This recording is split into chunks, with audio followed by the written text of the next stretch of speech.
Hello, Rebels of the Sherpa Revolution. Normally, I start off this podcast by saying hi, but I'm going to start this one off by saying hydration. We know how important hydration is for our bodies. It's the thing that keeps us running, right? You want to be a well-oiled machine. You want to be running efficiently. You know what can help you run efficiently? Liquid IV. It is the category-winning hydration brand fueling your well-being, and the hydration multiplier is the one product that you are missing in your daily routine. It comes in a little stick that's a powder, and in just one stick, you get 5 essential vitamins and 2 times faster hydration than water alone. If you use it first thing in the morning, maybe before a workout, when you feel run down, maybe after a long night out and doing a little partying, you know what I mean? And even what if you have like a long flight or something like that and you just bleh, right? We all feel that way. Bleh. So add this to your water, and that convenient packaging can go with you anywhere you go, even if you're going to the gym or you're traveling or you're at work and maybe you didn't have a great breakfast. At least it's something that will fuel you up in the morning. And there's a whole bunch of flavors that are available, like sea berry, strawberry lemonade, Concord grape, lemon lime, pina colada, tropical punch, watermelon, strawberry, passion fruit, guava, acai berry. Did I say that right? I never know how to say that. But those are just some of the flavors. Here's some statistics for you folks. 1 stick of liquid IV in 16 ounces of water contains 5 essential vitamins: B3, B5, B6, B12, and even vitamin C. And we all know how important those B vitamins are. It's got 3 times the electrolytes of traditional sports drinks. It's made with premium ingredients. It's non-GMO, and it is free from gluten, dairy, and soy. I'm going to offer you a great deal, Rebels.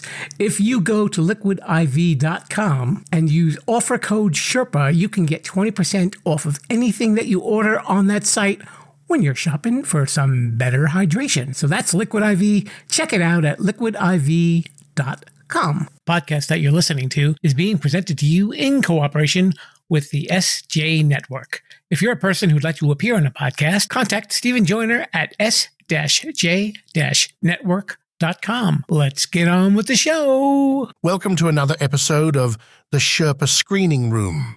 This week, meet actor Eddie Deezen, who has been in movies such as Grease, Grease 2, 1941, The Polar Express, the SpongeBob SquarePants movie, and many more. Speaking of movies, I'm currently working on a movie that tells the story of Tom Cruise running a restaurant. I'm calling it A Few Good Menus. Coming to you from Sherpa Chalet in beautiful downtown Mount Podcastia, it's time for entertainment interviews in the Sherpa Screening Room. Grab an aisle seat and a bucket of popcorn, but don't crunch too loud or you'll miss the show. Now, here's your host, Jim, the Podcast Sherpa.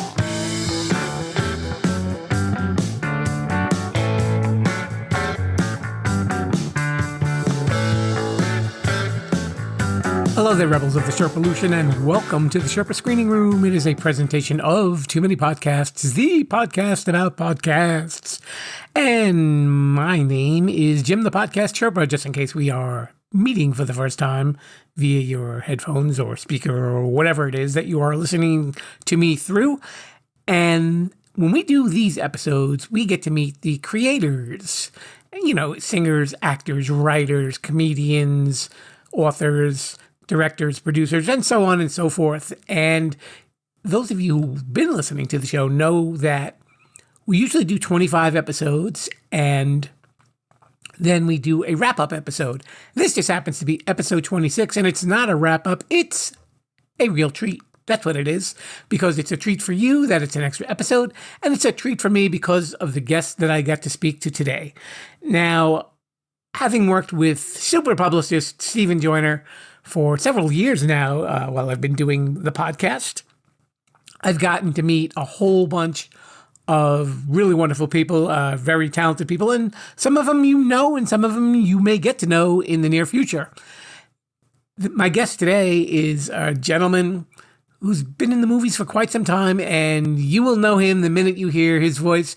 Very distinctive, and I got to tell you, it was a real treat to meet him. His name is Eddie Deezen, and you probably know him from maybe Grease, playing Eugene, or in War Games, or maybe you know his voiceover work from The Polar Express or Dexter's Laboratory or so many of the other cartoons and TV shows and movies that he's done. It's been an illustrious career for him, and I got to hang out with him for a little while. It was kind of late at night, so I didn't want to make the interview too long for him. I was kind of tired too, to be honest with you. That's why I kind of make that comment at the end of the interview, which you will hear shortly. And one other little audio correction. Eddie accidentally called me Tom throughout the interview. So playing the part of Tom will be me, Jim, the podcast Sherpa. So have a nice listen. And here's my chat with Mr. Eddie Deezen.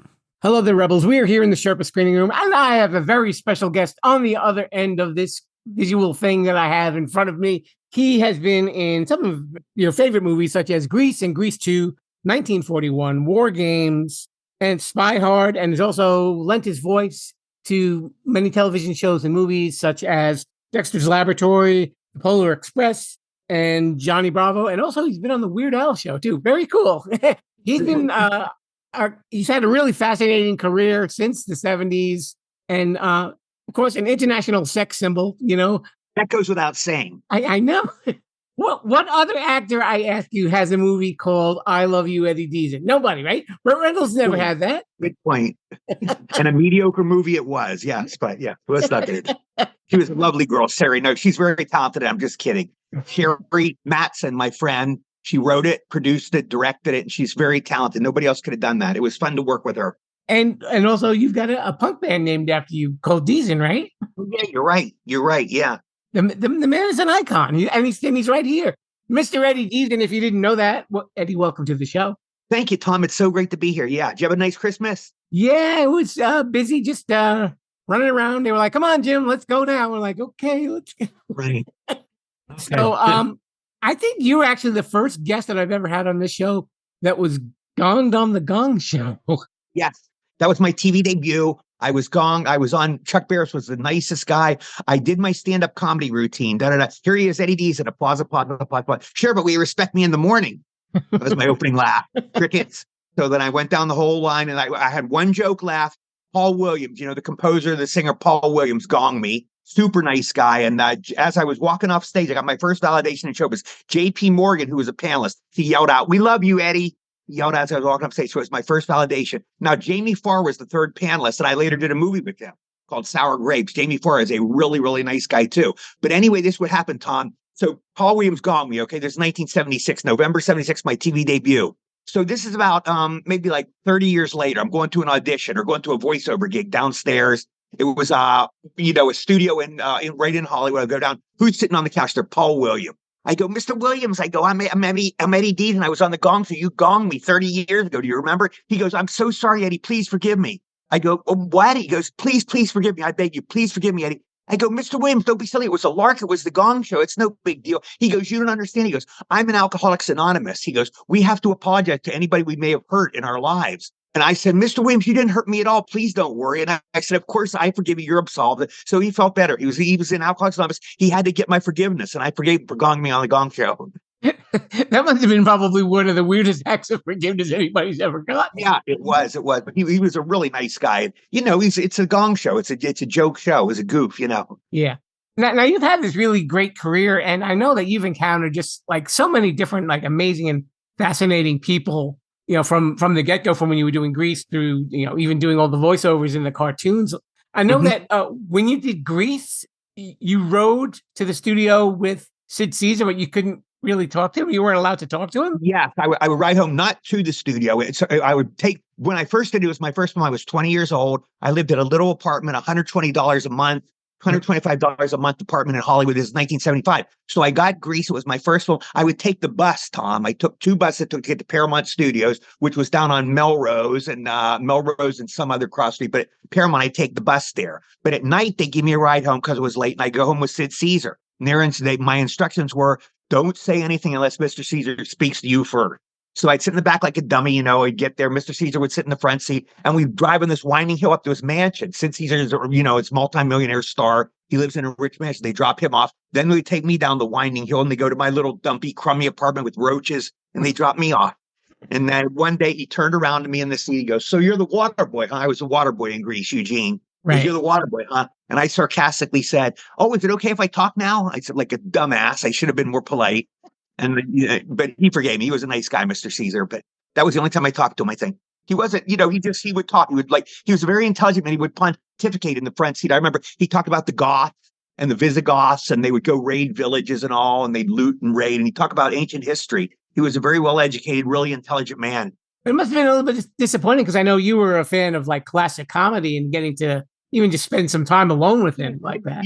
Tom, he never made me laugh. He never did for him. My dad loved him. He thought Sid Caesar was great. My dad thought he was hilarious. But, comedy is subjective. It's all subjective, what you like, what makes you laugh. And he never made me laugh. I always thought he had the face of a villain. I would look at his tapes and he just looked like a villain. I never thought he was funny. I liked him in Mad, Mad, Mad World, but I liked everybody in that movie. I thought he was a great cast member. But as far as the great TV stuff, he never made me laugh. I can see he was talented, but he just wasn't one of my favorites. But he was my dad's favorite comedian, TV.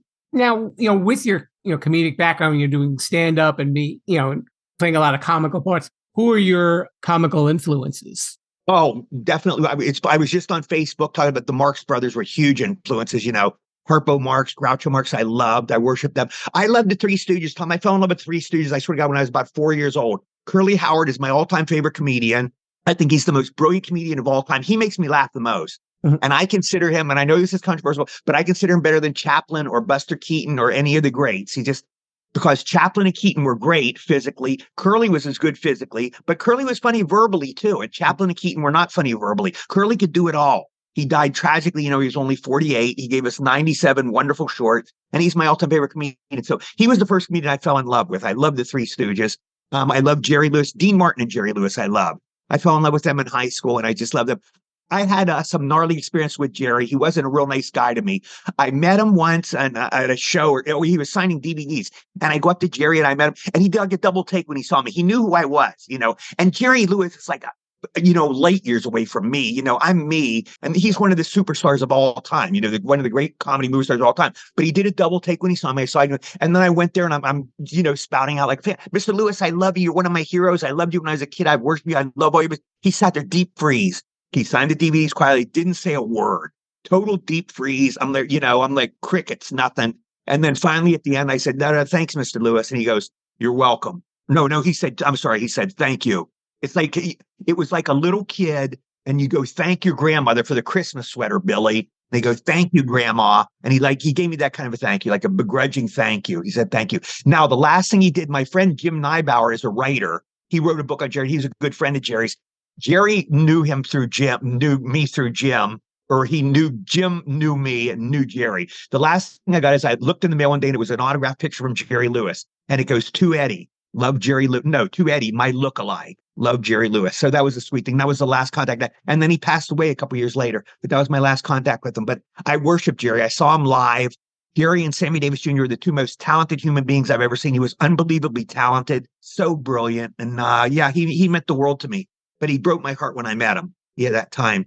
Oh, that's interesting that you brought him up, because I was, actually going to ask you, were you compared a lot in your early career to Jerry Lewis? Because oh yeah, definitely. Steven Spielberg. There's a picture I posted on Facebook. You can see it on my Facebook page about a couple days. It was Steven's birthday. Steven Spielberg's birthday was December 18th.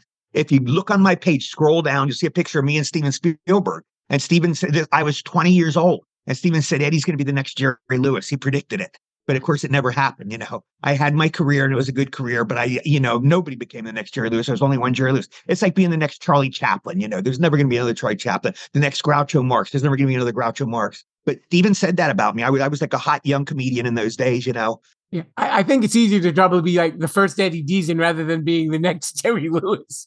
Yeah, then at least you're making your own, you're claiming your own stake. Yeah.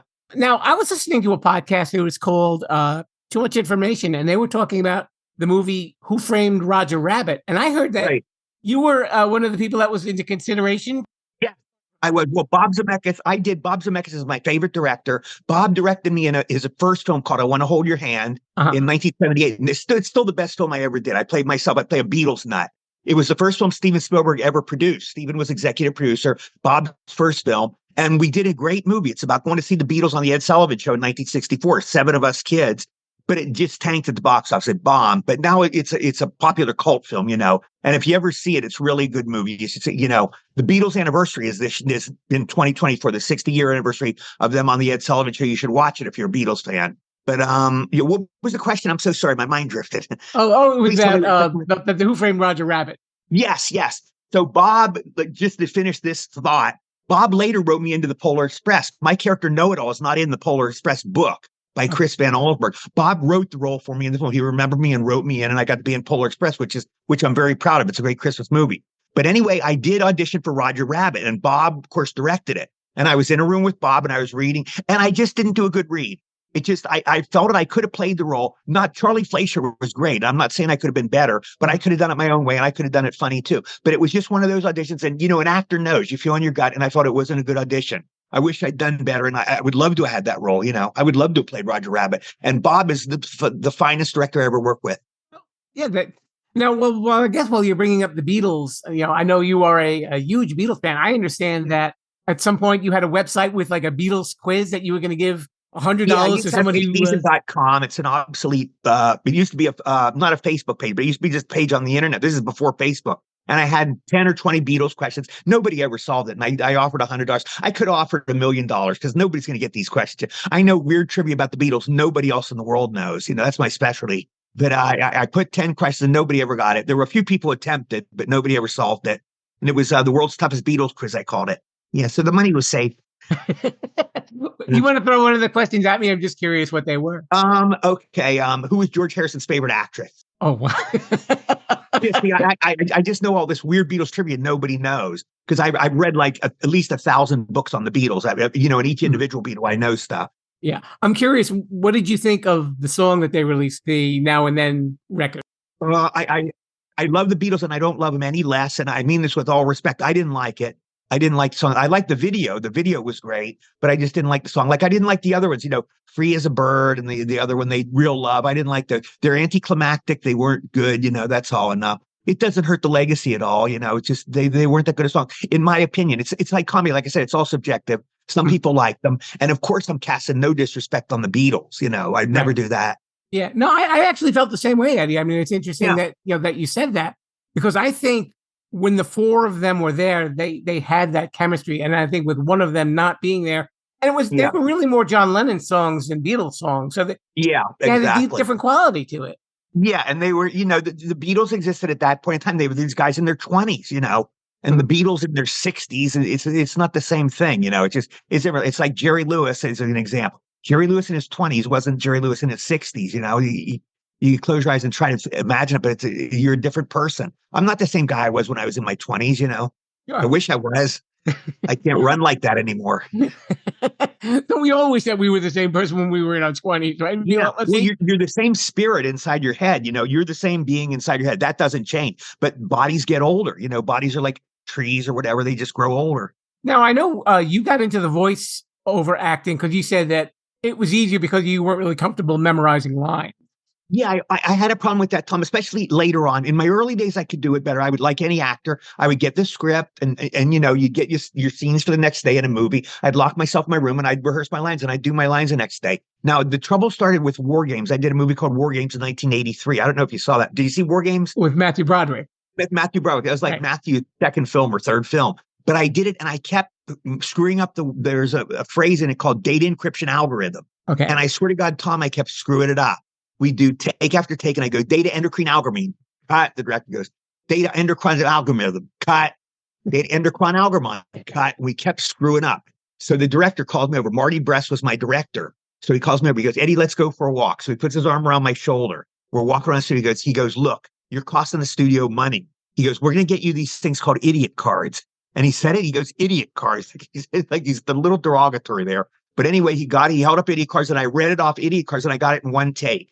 I go, oh, it's a new data encryption algorithm. And the scene you see of me in War Games, I'm in that one scene, that was that scene. We did it in one take, but it was the first time I used cue cards. And then I started to rely on them more and more, you know, and Polar Express, even though Polar Express was an animated film, was actually motion capture. It looks animated, but it was motion capture. We acted out. But Polar Express, I used cue cards all the way through the films. Bob Zemeckis had my whole thing written on cue cards. So I use cue cards, you know, a lot. And voiceovers, you get to just read them. You know, voiceovers is like cue cards because you can read your dialogue.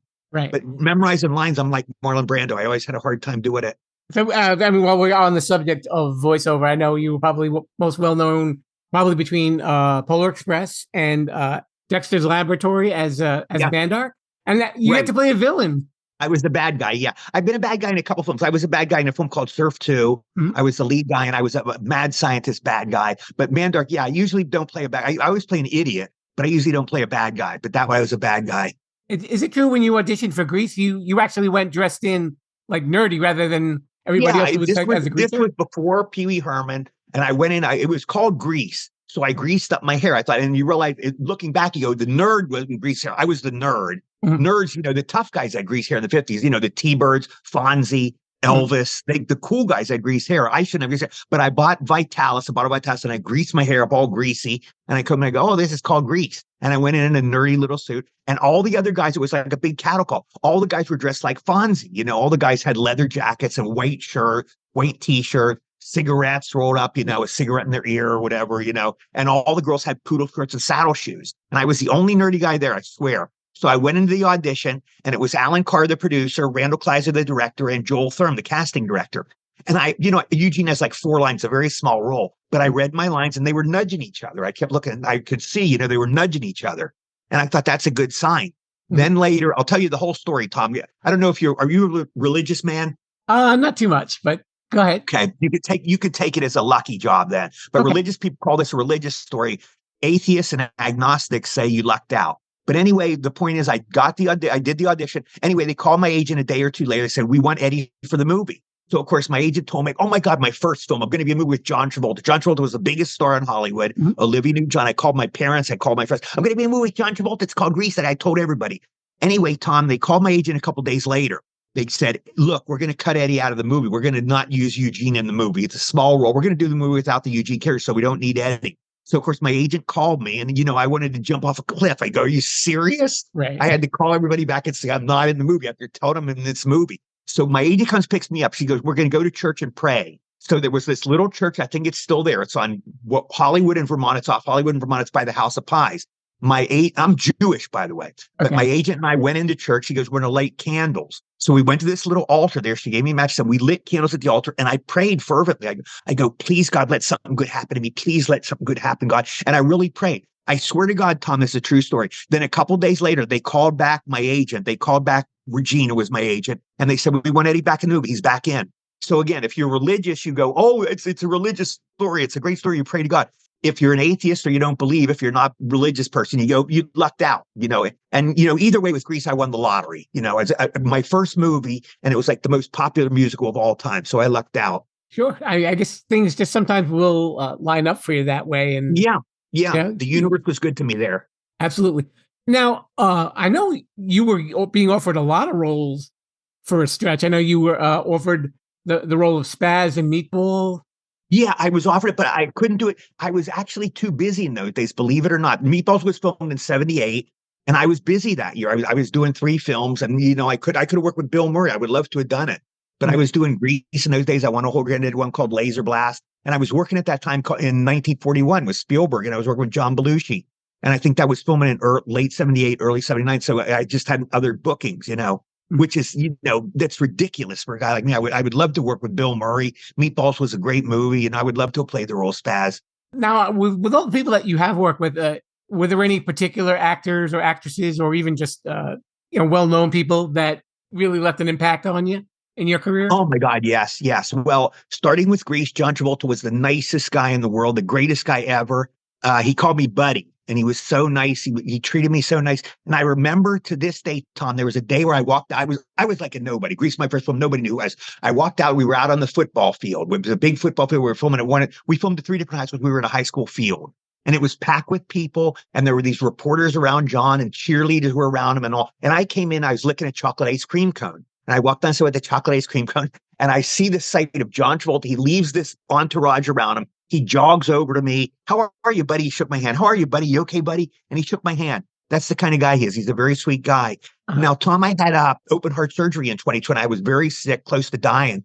John Travolta had me flown to Florida, and he had me see his doctor. He's a wonderful guy. So he really helped me, and he never forgot me. He's just one of the kindest, most decent guys. Tom Hanks is another one I remember. I did Polar Express, and we finished Polar Express. And Tom Hanks goes, "Hey, Eddie, I hear you're a baseball fan." I go, "Yeah." He goes, "You want to go to a Dodger game with me?" Are you fucking serious? You want to go to a Dodger game with Tom Hanks? So he took me to 3 Dodger games. I got to sit in his box seats, and we sat and we sang the national anthem, and he had this catered food there, and it was really cool. Now, out of all the roles that either, you could have had or through, the ones that you've done, did you have a dream role that you never got to do while you were doing movies? Well, I auditioned for a couple biggies. I auditioned for Animal House. And I auditioned for Animal House, and I didn't do good. I got no laughs. It was crickets, So I go out. This is true, Tom. I'm walking out the door, and I go, "This movie's going to bomb without me." I said, "It's Animal House, So I walked out. It's the biggest comedy of all time. So I made a fool of myself, not the first time. And I auditioned for also Roger Rabbit, Animal House. Oh, yeah, Airplane. I auditioned for Airplane. Now, believe it or not, they had me audition for the Robert Hayes role, the handsome leading man.